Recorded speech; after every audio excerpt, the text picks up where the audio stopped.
Hello everyone, and welcome back to All Things Frugal and Fabulous. Today I have some more frugal living tips for you, and they're in no particular order. They're very random. I write them down as I think of them, whenever that is. Sometimes it's at the oddest times, or when I'm doing something I'm like, oh, I don't think I've shared this before, so I write it down. So anyways, let's get started. The very first one is use a laundry bag for washing, certain items, delicate items, like, a certain kind of panties, bras, any delicates you might have, just to keep them protected and to protect other clothing as well. Make sure to close your zippers and your Velcro, and put your socks right side out, if that makes sense. So make sure your socks are inside out, because then they don't get as clean, because all the dirt is on the inside. So make sure they're pushed out, and make sure all your clothes are closed, buttons, zippers, Velcro, because if those are open, then they go, and the zippers can actually rip and cause damage to your other clothing. Same with Velcro too, right? Especially if you have softer, catchier material, then you get that really frayed look from the Velcro. So before just throwing things in the wash, and also jeans, darker jeans and stuff like that, I always put those inside out, so the opposite of socks, because you want the darker inside, and other more nicer jeans that have like designs on them, you want to put those on the inside as well, so that they don't get ripped off or anything like that. Number 3, reach for foods that need to be eaten first when wanting a snack, instead of maybe some chips or junk food that you might have, because they do last longer. And this, maybe you have some leftovers, or you have some fruit that needs to get eaten. I find a lot of times we always want to eat the more desirable, or what we're craving more or first, and then the other stuff will go bad. So I try to eat any leftovers or fruit that's about to go bad before I eat the junk food. And this also keeps me from eating too much junk food. And the next one is kind of a long one. I'm very passionate about this topic. It kind of goes along with the last one, because food is actually one of the biggest wastes in most households is food. And it's one of the biggest, or it's one of the ways that we can actually control, like we can actually make sure that there's no food waste and that we're not throwing money in the toilet. So when you have food in your house, don't look at it as just food, but look at it as money, as your investments, as things that, as I just said, as our money and investments. Because would you go to your bank, withdraw $30, $50, $100, $200, take that money, and then turn around and throw it in the trash? I'm guessing you probably wouldn't do that. But you are doing that every time you throw food away, or milk goes sour, or sour cream goes bad, or yogurt goes bad, or you're throwing anything away. You are literally going to your bank, taking money out, and throwing it in the garbage. So we want to cut down food waste as much as possible. I couldn't believe that I looked online and I got sucked into this whole food waste. There's so much on it online. If you just look up food waste, you could be reading on it for hours. 30% of food gets wasted in Canada, and 40% gets wasted in the US. And an average family of 4 throws out at least minimum $1,500 in food per year. That's a lot of money. Like, I mean, it might not sound like a lot for a whole year, but that is quite a bit of money. You could have had that in savings and, you know, compounding interest and making money for you. Instead, you are literally going to your bank, taking $1,500 of your hard-earned dollars and turning around and throwing it in the garbage. So let's stop thinking of food as just food, because I know once you pay for it and you bring it home, it loses its monetary value almost. But it's money. Food is money. And when you throw it away, it is your money that is ending up in the trash.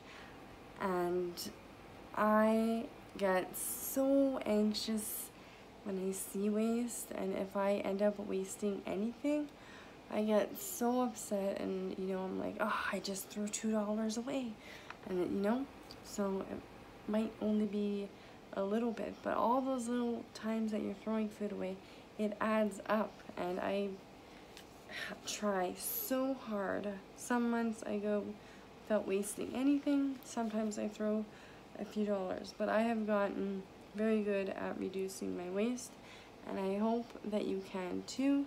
There's so many different ways. I'm not going to get into them on this video. I have 3 other videos which I mentioned before.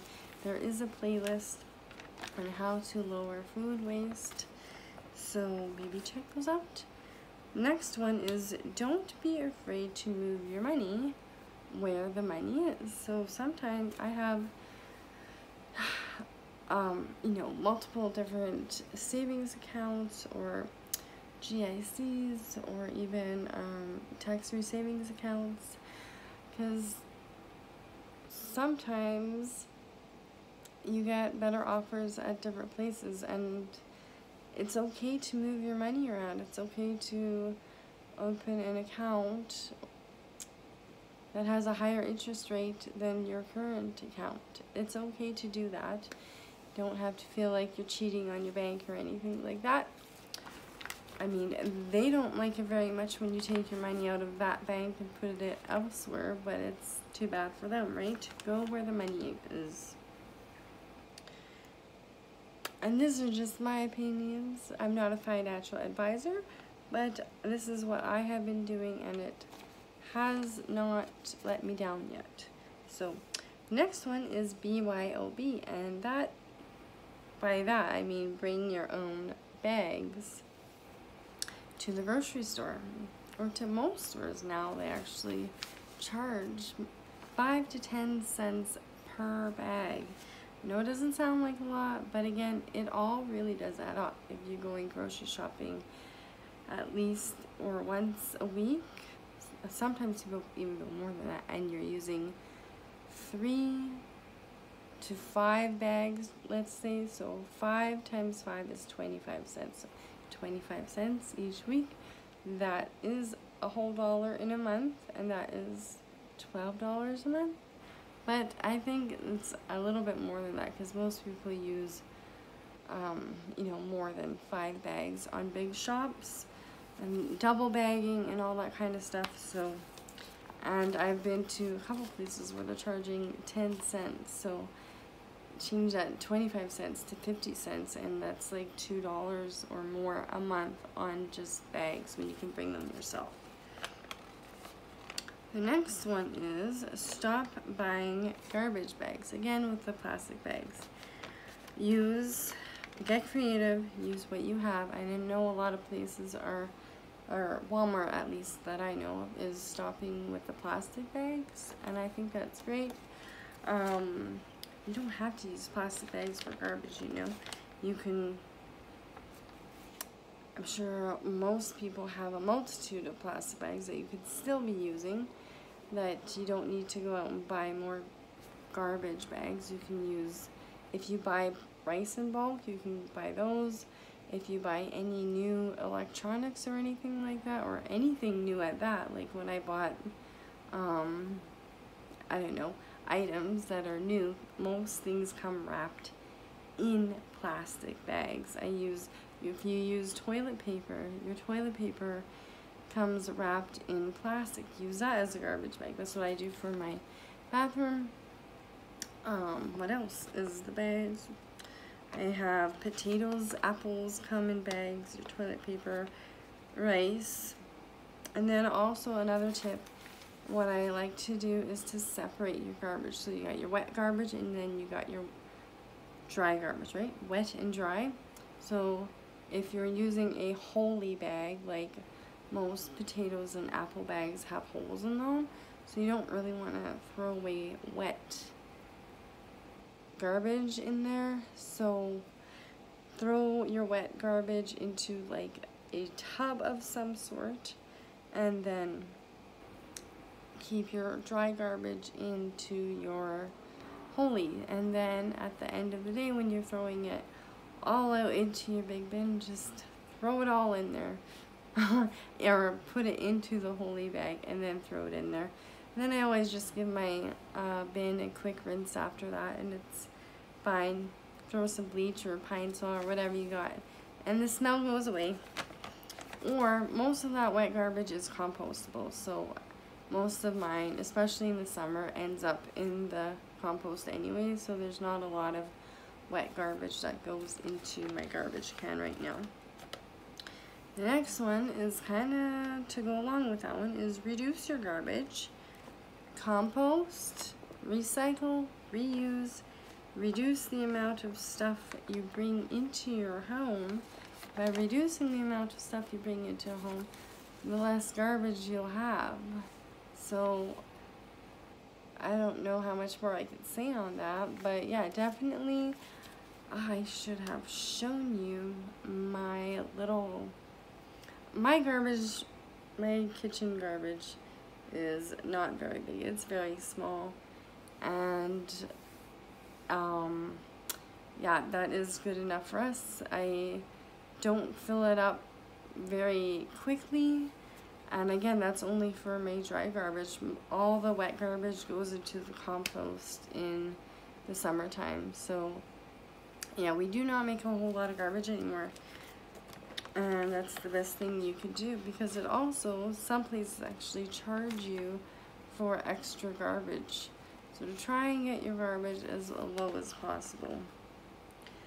Number 9 is put things away right away. I know this sounds more like an organization tip, but it is also for, saving money and making money, because I know that I have spent a good many minutes that turns into hours. If you add up all the minutes you spend looking for things, turns into hours, which turn into days. If you just put things away right away, you don't have that problem anymore, and you can spend that time doing things that are going to save you money or make you money. And it will calm your head so you don't go crazy, because I hate when I can't find things. And the very last one is more of a gardening, or it is a gardening tip, is to plant plants that come back each year. This is what I've done all the way around our house and in the garden as well. So this is all your perennials. All my plants around the house are perennials, and then I also have strawberries and rhubarb, and raspberries are a good one, but I don't have those anymore. But like apple trees, we have grapes, they all come back every year. And I have green onions, and I have chives, and those all come back every year, but there's plenty of others that do come back every year as well. You just have to do a little bit of research. And then also the next thing is to plant crops that actually give you seeds, so you don't have to buy seeds for those things every year. Things like sweet peas and oh my goodness, my brain is just not thinking today. Oh, there's a whole bunch of ones. Even potatoes, if they're starting to grow sprouts. What else? Beans. Oh dear, I do have a whole bunch. And marigolds are a good flower that they give you the seeds. All my marigolds that I planted were all from last year's marigolds that I had. So definitely just do quick research and find things that grow back every year and that grow well in your area, and then crops that give you seeds so that you don't have to go out and buy more. And that is it for this video. It kind of turned out really long. I apologize for that, but I hope you enjoyed it anyway, and I hope you all have a frugabulous day. I love and appreciate each and every one of you. And if you are new here, welcome to the Frugal and Fabulous family, and I hope to see you all in the next video. Bye!